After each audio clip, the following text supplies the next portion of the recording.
Bonjour à tous, et on est arrivé à les derniers chapitres de notre livre sur la sculpture des soies de Michel Onfray. C'est le dernier chapitre de l'aristocratie ou les affinités électives. Donc c'est vraiment la fin de ce parcours que Michel Onfray a fait et qu'elle a décrit dans ce livre. Il débute ce chapitre, comme j'ai déjà dit pendant les autres explications, avec les principes de l'amitié, et surtout en disant que la morale égalitaire, mais elle porte au même niveau l'inconnu ou l'ennemi à l'ami. Et donc moi je vais traiter l'inconnu ou l'ennemi à la même façon de mon ami. Mais selon l'éthique aristocratique, mais ça c'est pas possible, surtout parce qu'il est basé sous des affinités électives. Et ces affinités électives sont basées sous la volonté de la choix personnel. Donc, en effet, lui disent, la personne, il est au centre des cercles concentriques dans lesquels on place notre rapport. Donc ici, c'est la personne, mais à côté, j'ai les amis plus, les plus intimes, et après, à fur et à mesure, plus loin, les personnes que je connais bien, moins bien, et suivant. Sous la base, c'est le principe de la choix personnel, de la volonté. Et cette choix personnel est basé sur un principe sélectif que c'est la politesse. Donc, lui disent, Michel Onfray, ne croit pas à l'effet que selon la morale égalitaire, on peut supprimer tous les différents, donc toutes les richesses, tous les mérites, singulière au profit d'une forme d'altérité. Donc l'altérité, l'altrui, en effet, a une généralisation de l'égalitarisme comme altérité. Déjà, les mots, ils décrivent une certaine forme de médiocrité dans cette façon de penser, l'altérité. Et ils lui disent non, c'est pas possible. Un ami est différent d'un inconnu ou d'un ennemi. Moi, j'ai des rapports, j'ai une confiance avec mon ami que je n'aurai pas avec un inconnu ou avec une ennemie. Et donc, sous la base de ces principes, il base l'amitié hédoniste, sous les principes des rapports hédonistes. Mais l'hédoniste ne veut pas ni massacrer, ni aimer l'ennemi.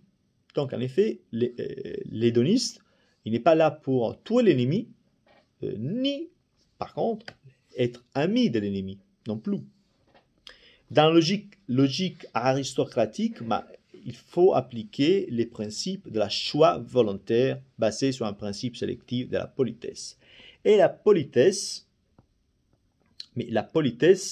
il est une certaine forme de prévoyance, la capacité de prévenir les sentiments altrui et les désirs de l'altrui. À travers cette politesse, que c'est, comme lui disent, une enquête microscopique.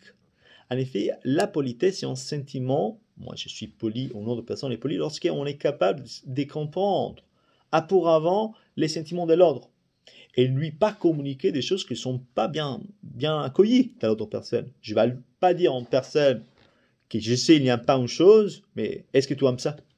Je vais faire lui signe d'aimer ça. Mais ça, clairement, pour Michel Onfray, ce n'est pas une forme de politesse, ni des principes aristocrates. On ne peut pas imposer une chose au nom de personne. Ça ne sera pas dans les principes de la morale hédoniste. Donc, la capacité de comprendre le désir d'autrui et la jouissance d'autrui sous la base d'un contrat des jouissances réciproques. Mais c'est seulement sur cette base qu'on peut avoir un rapport d'amitié. Et sur la base de ce rapport d'amitié, mais l'amitié, dit Michel Onfray, mais il y a un peu comme une forme d'exclusion, parce que l'amitié n'est pas la nation, l'amitié n'est pas les peuples. Moi, j'ai un ami, et avec la relation avec mon ami, mais c'est une relation plutôt exclusive, elle exclut les ordres de cette relation. Parce que c'est basé sur une confiance et sur la politesse qu'on a. Donc l'effet de clairement, c'est dire la vérité, avec la capacité de clarifier les désirs qu'on a. Ça, c'est vraiment la base pour l'amitié.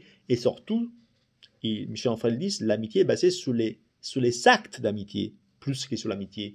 Donc, ce sont les actes d'amitié qui déterminent les rapports d'amitié, l'effet d'avoir fait quelque chose. qui détermine le rapport d'amitié entre les deux parties. Et dans ces rapports d'amitié, on ne peut pas mentir. Parce que la mensonge, en effet, il est quand on n'a pas la confiance que l'autre personne peut comprendre.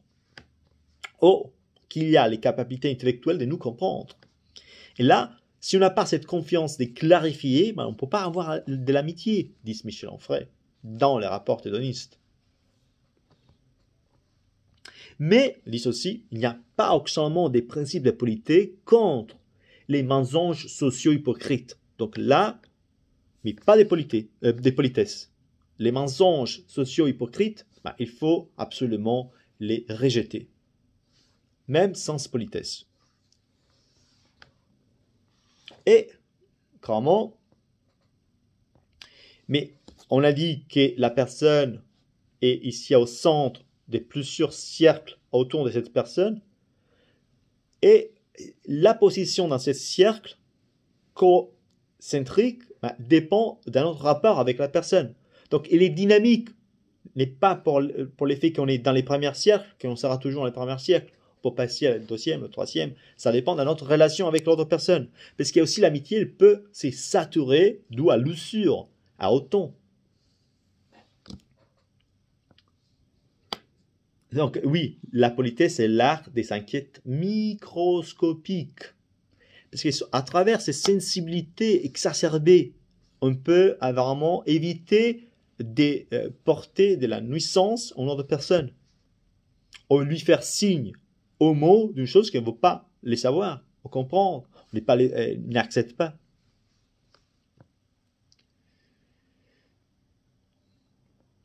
Et donc, clairement, la politesse, la nature de ces rapports est une nature sylagmatique, ça veut dire un rapport réciproque. Dans un rapport d'amitié, ma jouissance est égale à la jouissance de la personne que j'ai en face à moi, à mon ami. S'il n'y a pas ce rapport de réciprocité, mais il y a un mouvement vers les soi, ça veut dire il y a soit des mensonges, soit il y a un manque de clarité, mais il y a plutôt des mouvements vers les soi. Et donc ça, il déracine vraiment la base de l'amitié, qui c'est son rapport des réciproques des jouissances. Là, il peut avoir l'usure de l'amitié.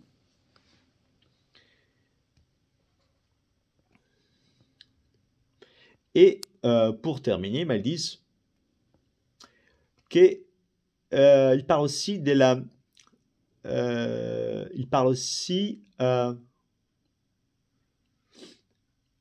de la sexualité et donc de les corps sexués et désidérables. L'amitié, il part aussi au rapport charnel, pas seulement au rapport intellectuel, et donc on applique les mêmes principes de compréhension de l'amitié, mais intellectuelle. Les rapports charnels, dit Michel Onfray, les plaisirs charnels, ils ont plaisir autant physique que cérébral. On ne peut pas diviser la jouissance cérébrale de la jouissance physique. Les faire serait terrible. Donc, encore une fois, lui disent que les femmes ayant une capacité extraordinaire d'avoir plus de sensibilité, généralement de plus de sensibilité des hommes, donc d'être capable de fusionner cette jouissance cérébrale avec la jouissance physique. Donc, les corps désidérables, les corps sexués, les corps sexués. Donc, oui, il y a des corps sexués désidérables. Et on arrive vraiment à la coda. La coda, vous savez, qui a étudié la musique, la coda dans une pièce de musique, c'est la partie finale. C'est pas vraiment la fin, c'est le début qui revient à la fin et revient pour porter la dernière note avec laquelle on a débuté. Si vous savez, on compose toujours la musique par gamma, mais on commence en ré, mais où seulement la musique va finir en ré, la note de ré. Ou si on commence en do majeur, on va terminer en do majeur. Ou seulement, c'est comme ça les compositions. En musique classique, c'est comme ça. Et donc, Michel Onfray va nous comprendre dans sa capacité littéraire que sa composition, par contre, être un livre, c'est une musique. Et donc, on est arrivé à la fin de son pièce, de la pièce, de la composition, de jouer cette musique. Et dans cette dernière partie, je vais vous dire la vérité, il n'y a pas beaucoup des principes philosophiques, pas du tout, mais j'ai le plaisir de rapporter cette partie plutôt dans la partie littéraire.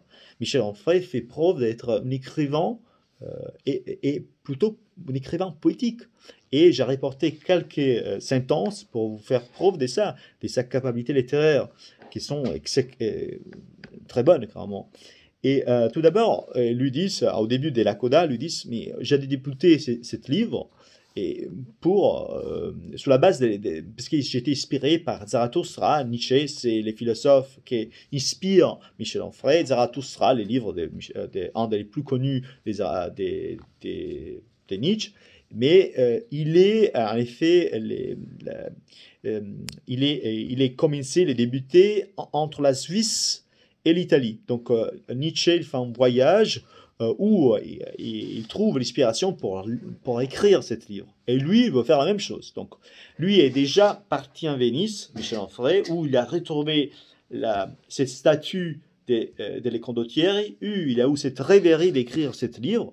Et pendant les travaux, mais il y a cette volonté, moi je veux aller en Suisse, où Nietzsche l'a vécu et il a débuté Zarathustra pour vivre les mêmes lieux où Nietzsche l'a vécu et il a écrit Zarathustra. Et donc, il part en Suisse. Et il va dans un petit village. Et regardez la description littéraire et poétique qu'il fait de les villages. Les villages est placé au creux des plis faits par les montagnes. Les maisons absorbent la chaleur de l'été et s'égorgent de l'énergie d'un soleil dispendieux. Donc, encore une fois, ici, il fait preuve des capacités littéraires dans le choix de la description et il fait preuve des capacités poétiques dans le choix de l'abstraction des mots. Encore une fois, regardez, la maison absorbe la chaleur de l'été qui s'égorge de l'énergie du soleil dispendieux. Ça, c'est poétique. Mais la description est littéraire. Donc, il fait preuve d'être littéraire et des poétiques, des abstractions. Et on revient aussi, quand on parle des soleils dispendieux, c'est vous vous rappelez des chapitres sur l'économie de Michel Onfray, sous le dispendieux, mais là, on peut bien comprendre qu'il est en train de dire, le soleil est très dispendieux de ses énergies. Il donne ses énergies complètement, il dépense ses énergies pour se renouveler. En effet, la chimie, la composition à hydrogène du soleil, mais il est basé sous des explosions qui se multiplient et c'est ça la ligne vitale du soleil. Donc, les dispendieux, comme disait Michel Onfray, qu'il dépense, mais en dépensant, il devient plus riche. Mais c'est un principe, si vous demandez à l'astrophysique, à qui l'étude des soleils, la structure chimique et astrophysique des soleils, mais il va vous dire que oui, à un certain moment, en dépensant ces énergies, mais il regagne aussi des énergies aussi en même temps. C'est pourquoi les soleils, il y a une vie très longue, il va rester pour longtemps là. Et donc là, un bon exemple, les soleils dispendieux pour nous reporter, faire comprendre les chapitres sur l'économie du dispendieux. On a parlé, j'espère clairement. Et donc, lui disent, pendant cet voyage, je suis en Suisse, je suis en Suisse, mais à un certain moment, il y a l'envie, des désirs de partir en Italie, d'aller à Bergamo. Je ne sais pas pourquoi, il veut aller à Bergamo. Et il arrive à Bergamo, et dans la ville de Bergamo, c'est vrai, en face un mausolée, et vous pensez qu'il est le mausolée en face à lui? C'est la statue de Bartolomeo Colleoni, qui c'est les Condottieri. En effet, Michel Onfray dit, oui, pendant l'écriture, les débuts de mon livre, j'avais fait des recherches, j'avais trouvé que Colleoni, il était en quelque façon lié à Bergamo. Mais pendant ses voyages, mais il ne savait pas. Et donc lui avait ce désir d'y aller à Bergamo, mais il ne savait pas pourquoi. Et là, il se trouve en face à sa rêverie. Les Condottieri en personne, en statue. Les Condottieri, encore une fois, c'est une figure historique. Et donc là, lui dit, il est stupéfié. Il dit, c'est pas possible, c'est mon désir qui était vecteur de mon objectif. Tout à fait quoi j'ai décrit pendant mon livre. Donc oui, j'ai finalement trouvé l'inspiration pour mon livre. Et l'irrationnel les désirs et l'immanente, il a prouvé quoi j'ai retenu dedans moi. En effet, lui disent, les livres, étaient déjà dedans moi avant que moi je l'écrivais.